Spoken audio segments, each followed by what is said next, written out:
everyone, this is Bob Sorrentino from Italian Roots and Genealogy. Be sure to check out our YouTube channel, our Facebook group, and our newsletter, and our great sponsors, Abitiva Casa, Phil Italy, and Italy Rooting. And my guest today is Tess Martin. And Tess, you're in Amsterdam? I'm in Rotterdam in the Netherlands. Rotterdam. I knew there was a dam in there someplace. Yes, there's a lot of dams in the Netherlands, generally speaking.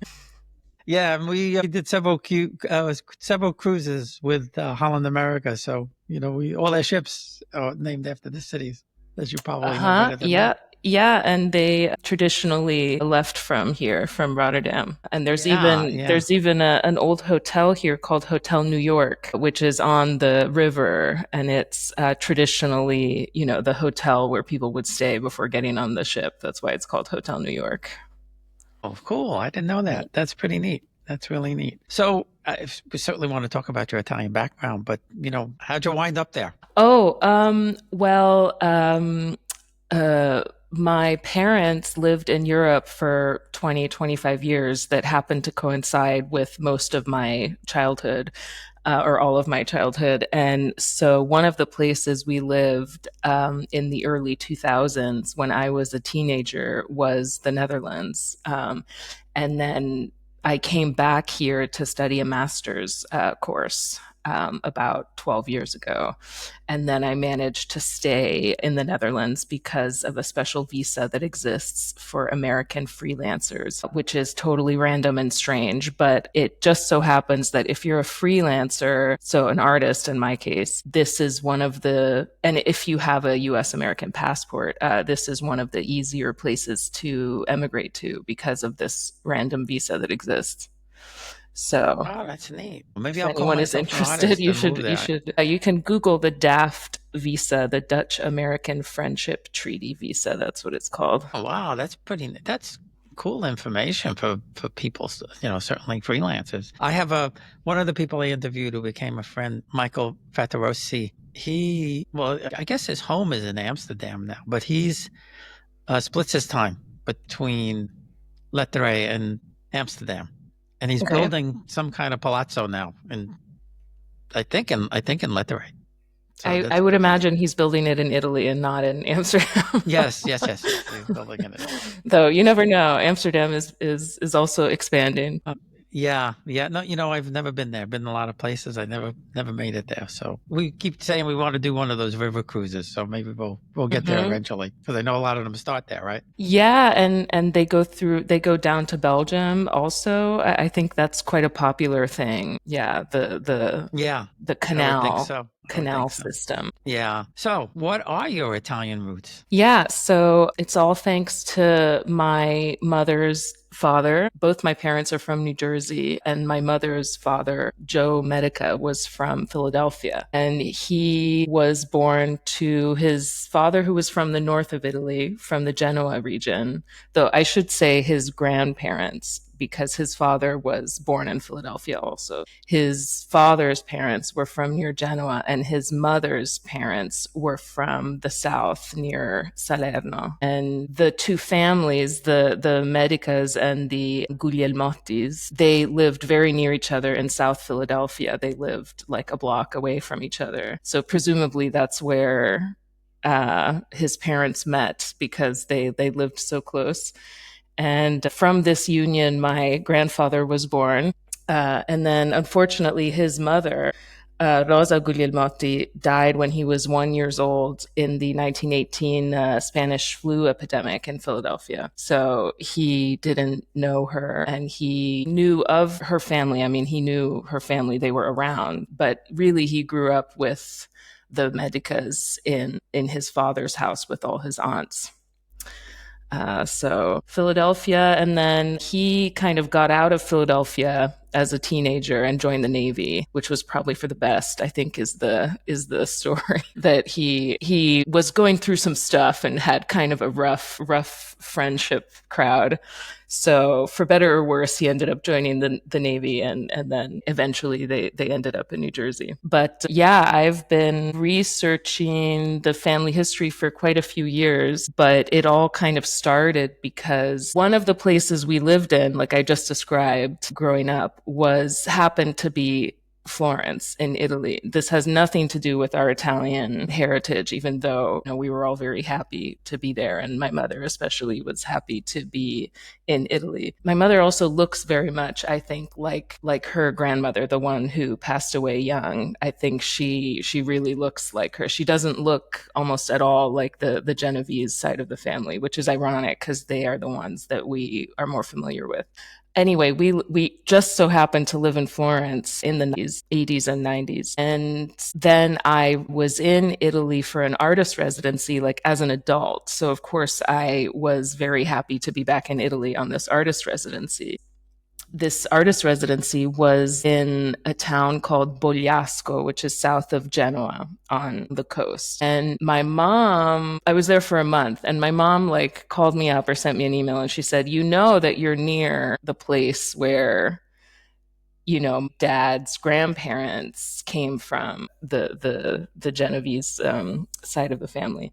And I was like, huh? Because actually, they weren't from Genoa. We thought they were from a town up in the mountains from Genoa called Chicagna, which is just a really humble mountain town. But this artist residency happened to be near Chicagna. So I was like, okay, contacted the priest at the local church and took a bus that kind of wound its way around the mountains and ended up in this church basement in Chicagna. The priest was very nice, and he was just like, "Yeah, come in. Here's the office." And he just opened a cupboard, and there was all the books, all the baptisms and the marriages from all the way back to like the 17. The church itself is not original. The church had been rebuilt in the 40s, but the records, they still had all the old books. So at the time, I didn't really know exactly what I was looking for because I just kind of started this family history research journey, but I couldn't let the opportunity go by of visiting in person. So I basically just took pictures of everything with the name in it, which in this case is Bacigalupo, which is my grandfather was Joe Medica, and his father was Giuseppe Medica. His parents are the ones that emigrated. So his dad was Giovanni Battista Medica, even though he went by Charles in the US. And his mother was Assunta Bacigalupo. And all the names in these books in Chicagna were Bacigalupo. They weren't Medica. They were all Bacigalupo. So it was all Assunta's family. Later, we learned why this was. But I just took a bunch of pictures of everything with that name. And of course, there's a lot of people with that name in this town.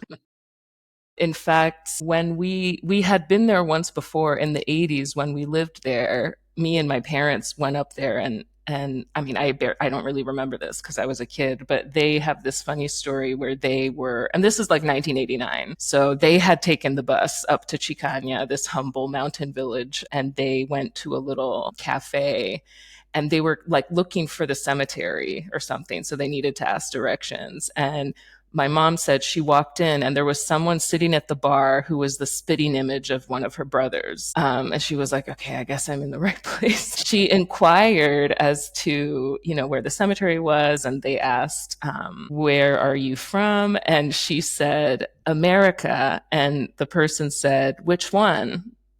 North or south? Mm. So that was the first kind of learning moment for my mother. Like, oh, right, yes, half these people didn't go to North America; they went to South America. And then she said, "Yeah, the name that is from here in my family is Bacigalupo." And they laughed and they said, "I'm Bacigalupo. He's Bacigalupo. Everyone here is Bacigalupo." So they that's where their research kind of stopped at that time because they didn't really have the tools to dig further. So that's where I picked it up from them. I picked up all this research that they had done in the 70s and 80s and started digging through it. You were so lucky that the priest did that because a lot of them won't. Yeah, I had to, practice my Italian on the phone, which was, challenging because on the phone and it's like an old guy, like he's not making it easy on me. But we managed, and I brought him some olives, like I brought him a gift. So I agree. it's hit and miss. It depends on the priest who is up for it. That's But right. we've had quite good luck, I think, so far. Yeah. So anyway, I started researching. I kind of started from the beginning or from today. So I researched a lot in Philadelphia as well, and kind of working our way back because we didn't know how these two people had met. Giovanni Battista Medica and his wife Assunta Bacigalupo. We thought that he was from Genoa, the big city, and she was from this mountain village. So we were mystified, and there was some family stories that had been passed down about how Giovanni Battista's whole family had died in some epidemic or something, and he was the only one left, and that's why he emigrated. And we were kind of at a standstill. And then I found a document that changed our search and provided the next step, and that was we already had the marriage license from 1887, I believe. In Philadelphia, we had the marriage license. But what it was that I found was the parish marriage record from the Roman Catholic Church of St. Mary Magdalene de Pazzi in Philadelphia, which I hadn't realized even existed, the parish records. But for those listening who have marriages in Philadelphia, these records are not on ancestry.com, at least as of now. You know, you never know, things change, but they can be found on Find My Past, which is like the British version of Ancestry. So just so you know, it's worth it, I guess, to get a membership for a short time at Find My Past, just for this record set, because you can't find it anywhere else. And the reason this was important is because the record had something scribbled on the side, and it was very hard to read. And so I hired somebody to analyze it and like translate it. And it was a note from the priest, and it was in Latin. And the note said that there was a dispensation given for the now resolved impediment of consanguinity in the collateral life in the second grade, which means that they were first cousins. Okay. Yeah. Yeah, and so this was not one of the family stories that had been passed down. But yeah, then with this, I was able to go back and research and realize that Giovanni Battista's mother was Rosa Bacigalupo, and she was the sister of Assunta's father. The mystery partially solved, right? Like, okay, so the connection was actually a generation earlier between the Medicas and the Bacigalupos. So that was quite exciting. And there had been one record that I had photographed on my trip to the parish that I hadn't quite understood its importance. And it was a record that stated Giovanni Battista's. Oh no, I'm getting ahead of myself. Sorry. There's a lot to get through, and like feel free to stop me, No, or no, no, no. because That's I'm no. just gonna like keep Yeah. talking if you don't. So backtracking a little bit. We knew that Giovanni Battista, if not his parents, was from Genoa. So because also in the parish marriage record it said that he was from Genoa and she was from Chicagna specifically. So we were like, okay, he's actually from Genoa, but then how and when did his parents move to Genoa from the mountain village, right? This information we would find out later after I hired a researcher, but what we discovered was that his father, who is called Giuseppe Medica, very imaginative first names. Everyone has the same name. Giuseppe and his wife, Rosa Bacigalupo, moved to the big city because Giuseppe was a budding mason of sorts. He became specialized in a type of terrazzo flooring that is very common in Genoa, which is this kind of floor with lots of little chips of stone that has been polished flat. And at the time, this is like the 18s, this flooring was known as pavimenti alla veneziana because they were from Venice. This style of floor was actually being imported from Venice. And it was only later, like 40 or 50 years later, that the Genovese kind of developed this style of flooring, and they started making more complicated kind of flowery designs in the chips with different colors of stone. And that became known as pavimenti alla genovese. So they kind of made it their own style of flooring. So anyway, that's why this guy moved his family to Genoa was because he had apparently some ambitions outside of the mountain villages, and he became an apprentice, and then he kind of moved up the ladder a little bit. And we learned a bit about him, and unfortunately, the deaths in their little family. They had a couple kids that died really young, and we even found the addresses that they lived at, and we managed to visit these places in Genoa 2 years ago when we were there. And all of these really nitty gritty things, I give credit to the researcher that we hired. Like eventually we hired a local researcher. So if anyone is interested, Elena Gissi, she specializes in Northern Italian records. I think she lives in Torino, but she can do stuff I all around. interviewed her. Oh, you I did? interviewed her. yes. She, That's boy, a amazing. couple of years ago, probably more than a couple now, Oh, but what did you talk about?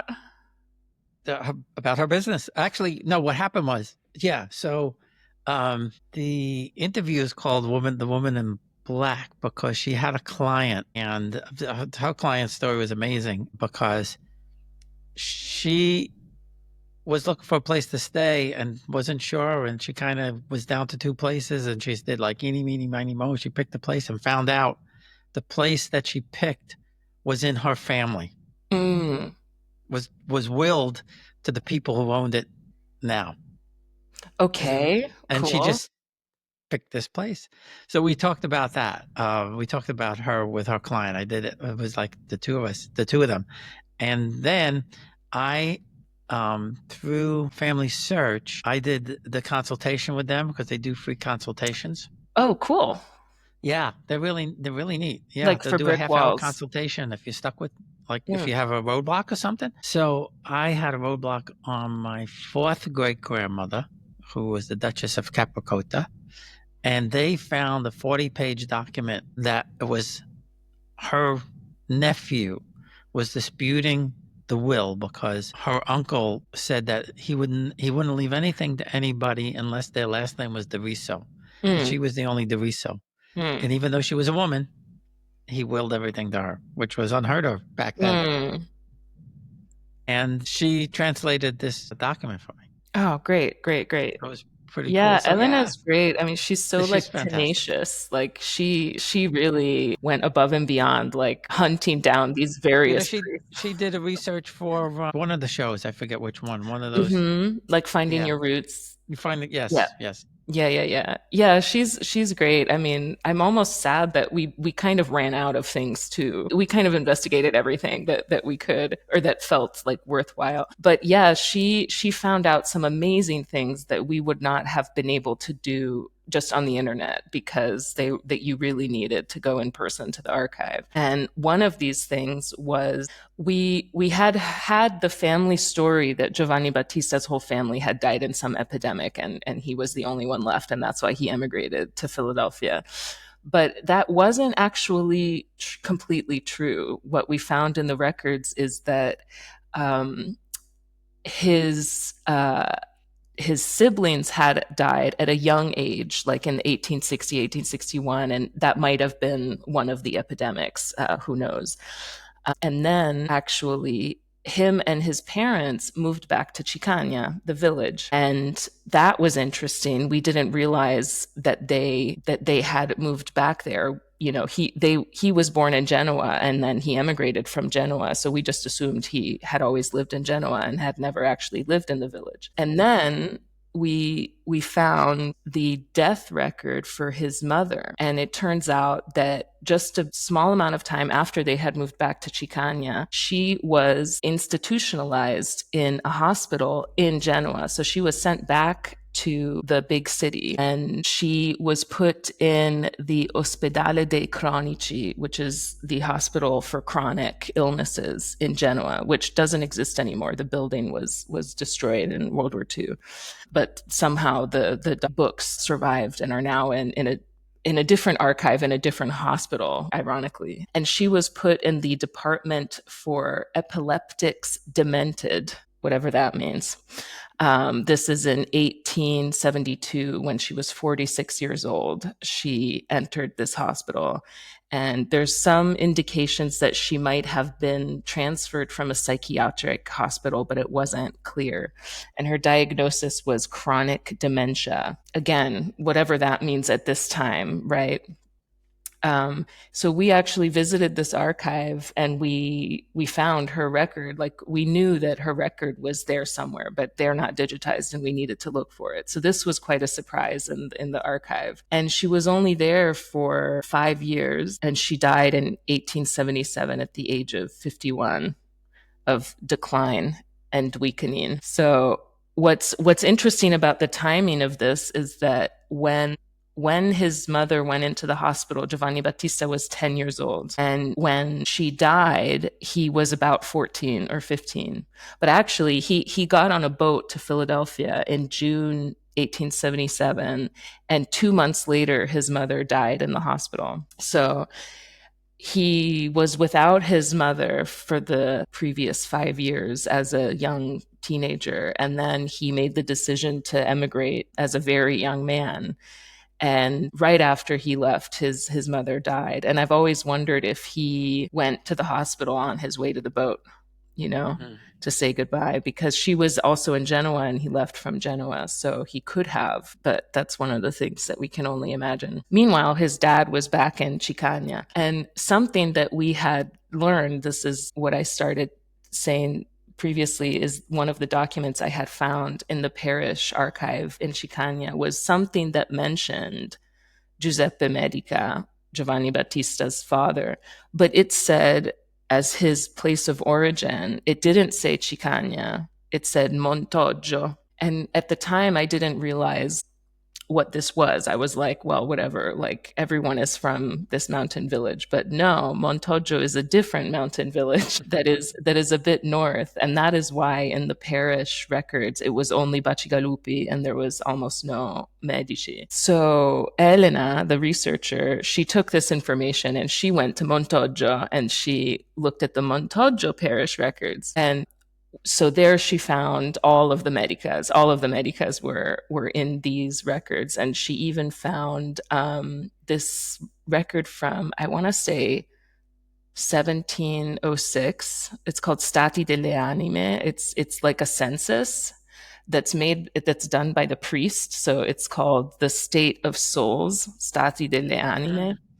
And it's basically a census. Like the priest is going around to each little house and writing down the names of the people who are in each little house. And it turned out that the Medicas in question were actually not from Montoggio, which is a mountain town.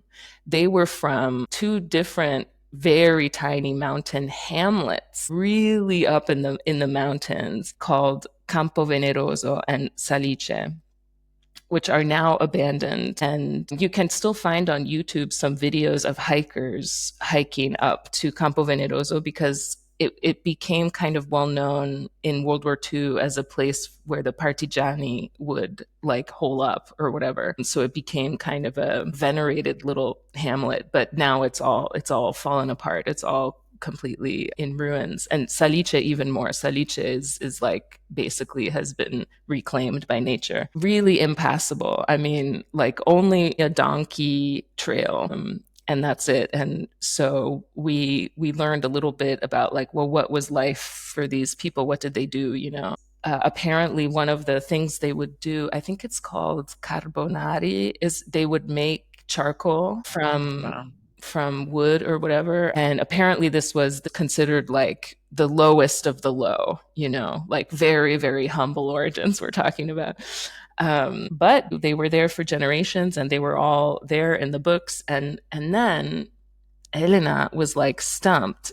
She said she was like looking at all of these baptisms for like Medica, Medica, Medica, Medica, all the way going back through time, all the way to like the 1690s or something. And then all of a sudden the name disappeared. Like the name was no longer present. So she was like, yeah, I don't know. Like maybe they all moved there from a different place. And then she realized that there was a different family whose name disappeared after that date. And that name was Mega. And that's when we realized this was the same family, and they had changed their name from Mega to Medica. And at first she was like, yeah, I can't explain it. I don't really know like why this would happen. And then we realized that these people weren't speaking Italian. They were speaking Genovese. And they were Right. probably speaking a dialect of Genovese up in their mountain village. And the word mega in Genovese means medicinal. Oh, wow. So this was a translation of their name from Genovese to Italian, probably because around that time was one of the reorganizations politically of the region, and there was an effort being made to Italianize everything. So actually, the name is Mega if you go far enough back, which was very amazing, and we had no idea. Aha, yeah, okay, cool. So the last like really cool story that I have, and then I'll let you talk. That's okay. My wife says I talk too much, so that's Okay, great. So as I mentioned, Giuseppe Medica, despite the fact that the Medicas and the Bacigalupi were from two different mountain villages, somehow Giuseppe met his wife Rosa Bacigalupo, and they married and moved to the big city, right? And Giuseppe Medica was the one that was the specialist in this specialist floor technique. And they moved around like I want to say the early 1850s or late 1850s. Well, Elena, she found something in the archives because she was looking for something else, and she found actually a passport license document. So, like the document that a passport was issued to this guy Giuseppe Medica in 1858 when he was 35. And she was so smart. She asked us like, yeah, so what do you think about this? Like this guy that we thought was just in Genoa and never emigrated, never went anywhere. Actually, he had a passport, And we were like, yeah, so weird. I mean, we were sure that it was his son who's the one that emigrated. So she was like, yeah, where do you think he went? And we were like, oh, I don't know. Maybe he went to New York or maybe blah, blah, blah. And can you guess, Bob? What year was it? What year? 1858. 1858. For some reason, I want to say Boston, but Okay. Well, the intended destination, which was written on the passport application, was Livorno in okay. Tuscany, Yeah. because Genoa was in the Kingdom of Sardinia Mm-hmm. and Livorno was in the Grand Duchy of Tuscany. So actually, if you wanted to go there, you needed a passport. He needed a passport. Wow, that's something. And it said in the application that it was for work. So presumably he was doing some big palazzo floor in Livorno and needed a passport, which we just thought was a riot.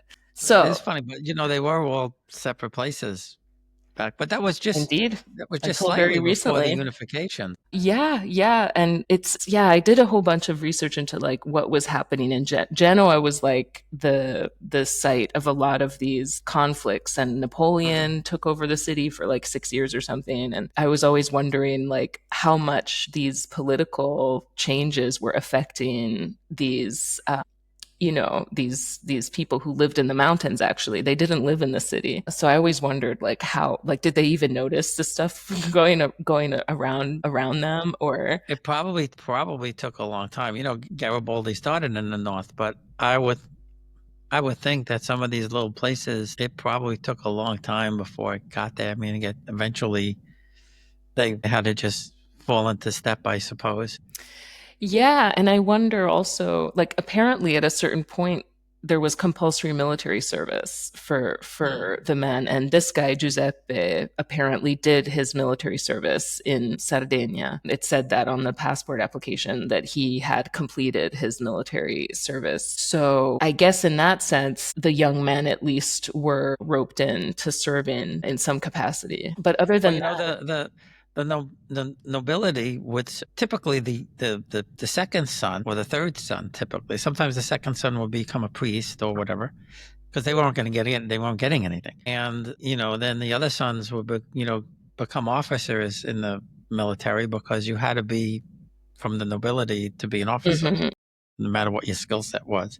But I have found, I was just randomly searching the internet one day and punching in my great grandfather's name, and I found a book, and it was the officers in the Neapolitan army, because it was the kingdom of the two Sicilies at the time. And he showed up and he married a, a woman from Switzerland. Her name was Elisa Moore. And I was like, well, yeah, I was trying to figure out why he married somebody from Switzerland, because he was from a noble family. And I'm like, this doesn't make sense to me. So I'm looking at these records, and he was a lieutenant in the Neapolitan cavalry, 1853. And then I just above him, because they had them all in rank order, was Bernardo Mohr, Mohr, Mm-hmm. and it said he was a captain in the Swiss Guard. Mm-hmm. And I'm like, yeah, I thought the Swiss Guard just guarded the Pope. I didn't know. I was like, why is this guy showing up here? Anyway, I found out eventually that the Catholic cantons in Switzerland, specifically the Catholic ones, they were the mercenary army for all of Europe. Mm. So he was conscripted, he was paid, conscripted, whatever, to be in the Neapolitan army. And he was my great grandfather's father in law. He wound up marrying Right. his daughter. Daughter. Uh, and it was like, it all kind of like, because I'm never going to find this woman from Switzerland. And it like all came together. Yeah. And then, a little note for people who just, I always tell people, just, start Googling stuff. Stuff shows up. So I said, I put in, ancestry records or something like that from Lucerne. And I found this thing, and they said, send us an email in Italian, English, or German Okay. if you have ancestry questions. So I send them an email and I say, second great grandmother was Elisa Moore. Her father was Bernardo Moore. Anything. They sent me a link to the records of this. They didn't have nobility in Switzerland, but it was in Latin. I forget exactly what it called, but basically like connected families, mayors, and things. Mm-hmm. There were like maybe 20 or 30 families that ran everything for centuries. And they sent me a link, and they had the records for her family, but then all the families that she descended from, all handwritten charts. Mm-hmm. Some going back to the 14 and 1300s, and it kind of stopped with her generation. Mm. And they were all in Latin, because everybody did everything in Latin back then. And so it was like that opened up this whole world of all these Swiss people. Yeah, Um, that's amazing. yeah, and that's why I tell people, you just got to come back in 6 months, type in the same thing you typed in Yeah. 6 months before, and something shows up. Yeah, I mean, it does make a difference, though, I have to say, if there's nobility involved.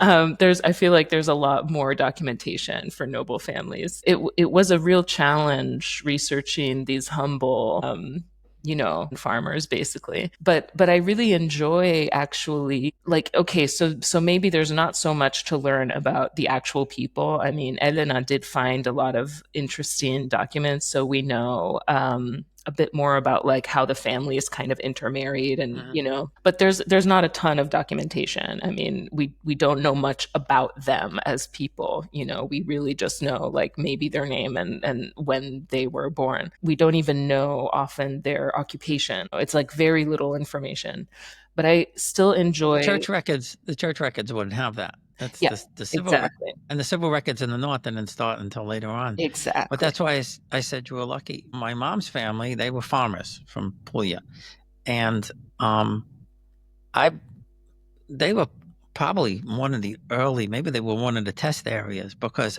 all the records from her town are on the Antonati.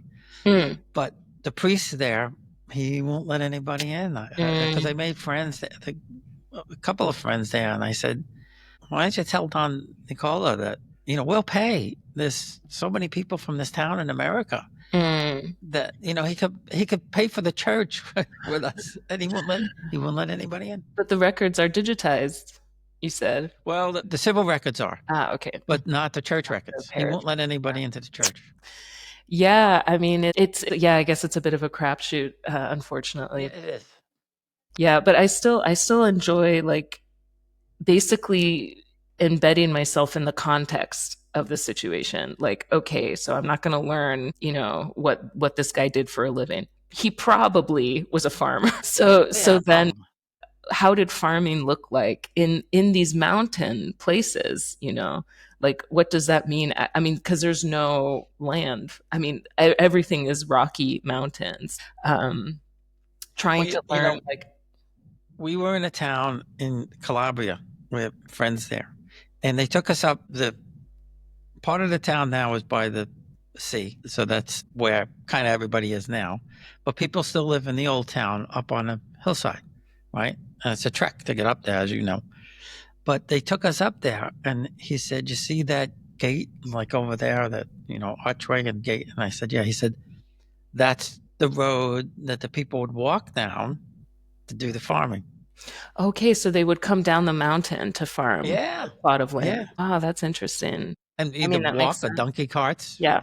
Yeah. Yeah. Because because up where the hamlet was, I mean, it was really like you would have to hike quite strenuously for like 3 hours. And there was one part of the path that was impassable, like it wasn't well maintained and it was, dangerous. Yeah, stuff like that. I'm in a way much more interested in that than in, just names and dates. It's like, no, I want to know how these people lived and why they might have moved to the big city or not, or, yeah, Well, and that was the cool thing about what Family Search found for me with this document, because it gave like a real insight into Maria Angela's family and her ancestry, but specifically her uncle, because there was a lot in there where, I mean, just for example, he put in the will that the church would get, so many ducati every year forever. Now, naturally, that yeah. didn't happen because, but that was like you got a real insight into that. And the Mhm. fact that he said he would not leave anything to anybody Yeah, unless they had the DeViso last name. And it didn't, so, when you're lucky enough to find something like that, then you kind of understand the people a little bit, which is definitely. which is Yeah. really, really cool. Yeah. So before we go though, I want to talk to you a little bit about the Mario film. Uh-huh. Yes. What well, you could explain it better than I can, and then why, Yeah, what and why? Yeah, so this is a film that I finished quite a while ago now, I think in 2012. And I was playing around with paint on glass animation. So I'm a filmmaker with an animation background. And I was Googling this song that I remembered singing as a kid in elementary school in Fiesole outside Florence. And it was this like hand slapping game that we as kids, and this particular year anyway, at this particular elementary school, we were obsessed with this game. Like it was like the funnest game, and we were always doing this game, and it was this song that you would sing, tutti mi chiamano, and it had like chapters, and there was like different things you were supposed to do at different points in the song. So I was just remembering this song, and I was curious if anyone else on the internet remembered this song except for me. And I found a version of it on YouTube that is actually a slightly different version than the version I remember, like a slightly different tune, but it was clearly the same song. So I started researching the history of this song, and there's not like a ton of information about it, but there is an ethnographer who went around Italy like in the 1950s and 60s and recorded people singing traditional songs. And Yes, I apparently know. there is a recording of someone singing this song in the 90s. This recording, last time I checked, is not digitized, and it's in an archive in Rome. And I haven't been able to go. Every time I'm in Rome, it's like a holiday and the archive is not open, but I'm at least there's a record of this recording in an archive. And people say that it's not clear whether it's from World War I or World War II, because it's a song about a soldier who's coming back from war and finds his girlfriend has left him and is angry about it and murders her. So I was kind of struck as an Quite an adult. interesting child's song, I guess. Yeah, 100%. And this is what I was struck by. I was like, it's so weird that we were singing this like fun, happy, domestic abuse song. And that's kind of where the fascination started. In the version that I found on the internet, there was an additional stanza at the end, which I don't remember in my version. Maybe we just like never got to the end of the song, but it's the stanza where he is apprehended and is sent to prison, and he's saying in a very like Italian way, he's apologizing to his mother about what he's done. So I was of course happy to discover this additional stanza because I thought it was important, and so I included it, and I made this little film and recorded some kids in Seattle where I was living at the time, recorded some kids singing it, and yeah, made this kind of. I felt that paint on glass was appropriate because I knew there was going to be a lot of fast transitions in the film, and paint on glass has this ability to do like quick kind of shape morphing in a really nice way, and it has this kind of dreamy quality which I wanted, and I used this metaphor of a bird through the film. So yeah, that was the first time I really did anything that was remotely personal, even though it's not really personal. I mean, it's not my story, but it's related to me. And actually, from the stories that I described to you today, I am working on a project about Rosa Bacigalupo, the woman who died in the hospital in Genoa, because I am just so interested in the fact that we never knew about her. Like, her story was not passed down. Mm. Of course, that might have been because it was just too painful of a story for young Giovanni Battista to relay. As with all of this family, it's kind of in line with what I find in all of this family history research. That is, the women's stories are always much murkier and harder to discern. And this was just such a great example of this. Like, here is this woman who had something going on, and funnily enough, when she got clearly her illness was one of the reasons why they moved back to the village. But they moved back to her village, not his village. They moved back to Mm. Chicania, not Montoggio, presumably because, he wanted her to have her family around, to have like her mother and a support system. It didn't last because she was only there for like 9 months, and then she was sent to the hospital anyway. But so there was clearly a strong connection between the husband and the wife. I mean, this isn't like an abandonment story or anything. Right. I mean, it might be, we don't know, but it doesn't look like that. And so, on the one hand, it's like good that she was in the hospital, right? Like, they got her the care she needed, supposedly, or at least they knew that it was beyond their capabilities to deal with. Or it could be a much darker story, of a woman being committed against her will, which Yeah. was Yeah. very Which common. happens. Yeah. So I'm just fascinated by this fact that So, we will never know. so if you could go back and talk to one person, would she be the one? Probably. Yeah. I get Yeah. that sense. Yeah. Yeah. Yeah, and it's just well, it would probably be any of the women in the tree, to be honest. But I wonder what she thought of her son leaving Yeah. across the ocean. Whenever people, when it comes up to me, I said, I want to talk to my grandmother. Who else would I want to talk to? Oh, well, for sure it would be fun to talk to, my grandfather, Joe Medica, who I never met because he died before I was born, Mm. or his mother who died when she was 19 years old. That would also be Wow. very Yeah. interesting. Yeah. Yeah. Or the That's people who sad. actually emigrated, Giovanni Battista or Assunta or his grandparents on the other side from the south, because they emigrated in like the Genovese emigrated in like the 1870s, and the southern Italians like 10, 15 years later. Hmm. That's Hmm. still Yeah. quite early. I mean, it's all relative, but it feels very early. Like, there's not that many people in their families who had emigrated already.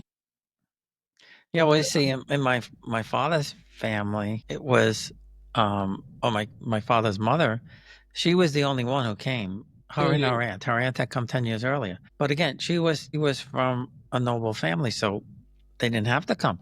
but I have no idea why. Why? The only thing I could think of is that the war had just started. Mm, World War I had just started.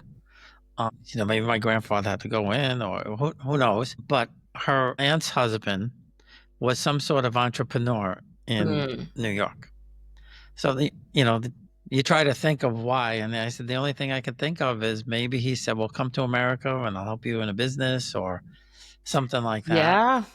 Or But maybe they thought that the writing was on the wall, so to speak, for the nobility. well, but yeah, and it pretty much had already passed. Mm, Although some of her family, they were still wealthy to a certain extent at that time. Not now just everything gets watered down, gets lost, and all of that kind of stuff. But to this day, they still call them. They still use the Marquesa and stuff hmm like that. Like my grandmother's father, some king somewhere along the line, I forget which one, said that her last name was Piramalo, and it's only one family. They originally were from Spain, and some king somewhere said that for eternity, the people with this name can they could call themselves Marquis and Marquesa. Aha, got it. So even now, they still refer, Right, even right. though it doesn't really mean anything, No, no. but in their circles, it does. Mm, I look at some of these people; they still, they not many of them, but some of them still cut those corners. Where they're right, right, right. considered some sort of nobility or royalty or whatever. They're still, the king, the son of the kings, whatever that kind of stuff. Yeah. But it was fascinating to me because they pretty much ran everything. Mm, And after the unification, especially in the South, because the North confiscated everything, the whole system broke down in the South. hmm So the people they depended on the nobility for everything, and when that disappeared, they had no land, they couldn't farm. So many of them came over because hmm the structure completely disappeared. And in some sense, it's even there. I mean, we went, to your point, we went to some towns. There were still people there, but you would see, like the whole street with empty houses. And I Yeah. had asked, and they said, well, they're not abandoned per se. People still own them. They may be in Germany, or they may have be in France or other places, but they don't sell them. hmm And they still have furniture and stuff. And it's like Yeah, yeah, yeah. it's They really still hold sad. on to And it. Yeah. yeah, yeah, it's sad to see when you see that, Mm. Yeah, because it's just people a live real there, you know. a lot of these small towns, I mean, it's just a like an economic situation, right? It's like Mhm. even the young people may not have emigrated like to Germany or Italy. They might have just moved to like the closest big city. Yes, that But like too. that's Yeah, still yeah, enough that's true. to Yeah, kind of diminish the life of the town. yeah, and one town which I kind of understand, Capocota, which is um in Molise. They're pretty vibrant, but there's like ski areas around, Mm. so There's in the some winter industry of some kind. there's Yeah. stuff to do, but a small little town of 1,000 people, but very, very, I mean, really in like nice shape. The church was like amazing, as most of them are, even in Mhm. these little small towns. That's what blows us away. The Yeah. churches, no matter what, the churches still have the gold and the silver and stuff in them. Yeah, yeah, yeah, yeah. Yeah, and when we were in Genoa with Elena Gisi, the researcher, a few years ago, it was so interesting because we were looking at all the addresses where this family lived. And like I said, they were humble people, but the dad was trying to like make a go of it in this flooring industry. His son Giovanni Battista was baptized in this little church in the center of Genoa. I mean, in one of these very crowded little neighborhoods that it looks like. I think it's the Church of San Siro, and it's very nondescript from the outside. I mean, it's almost actually hard to see from the outside because you have to go down the right alley and then you see the facade. Otherwise, you wouldn't know where it was. But inside, it was like amazingly grand, and it was like, I know. wow, Giovanni Battista was baptized here, it was like very impressive. And I think you could you could tell there was one of the baptisms for one of his siblings who died young. One of the baptisms, like the godfather was like someone of some importance in the city, like his boss or something. So, you could kind of sense that this was a momentous thing for this family from the mountains to kind of be making a go of it. Of course, we discovered that at some point they lived in the poorhouse also during this time. So, Wow. like at some point things started to go south, and eventually they moved back to the village anyway. Who knows? It might have been related to the illness of the mother. But in Wow. any case, Giuseppe's flooring career didn't last till the end of his life. He moved back to the village where there were no palazzi to renovate. Yeah, right, right. I just find all of this stuff so fascinating. Some of my family gets it, but most of them think I'm just like nuts, you know. Yes, yes, I do know. It's not for But everybody. It's not for everybody. no, but I say this all the time. I think, I think we're chosen because I truly believe that there's some power that they want to be found. They Mhm. don't want to disappear, you know. I Yeah, mean, and to be honest, I find the hunt for the information the funnest part.